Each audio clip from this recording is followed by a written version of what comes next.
ఇంట్లో ఉన్న వెజిటేబుల్స్ తో పన్నీర్ కనుక ఉన్నట్లయితే ఇలా ఈజీ రెసిపీ చేసుకొని ఒకసారి ట్రై చేయండి, చాలా బాగుంటుంది. నేనైతే ఎప్పుడైనా పన్నీర్ ఉన్నప్పుడు ఇలా అయితే ట్రై చేస్తా, ఫ్రైడ్ రైస్ గా చాలా టేస్ట్ గా ఉంటుంది.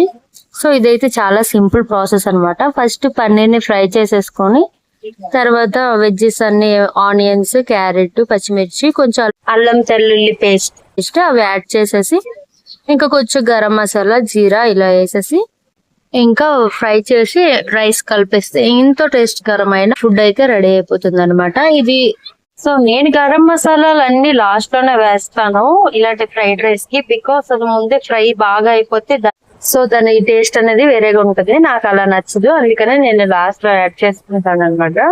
సో ఇది రైస్ వేసిన క్లిప్ అయితే మిస్ అయిపోయింది, అందుకనే ఇలా డైరెక్ట్ గా చూపించాను. ఇలా అయితే మీరు చేసుకోండి, ఒకసారి ట్రై చేయండి, చాలా బాగుంటుంది.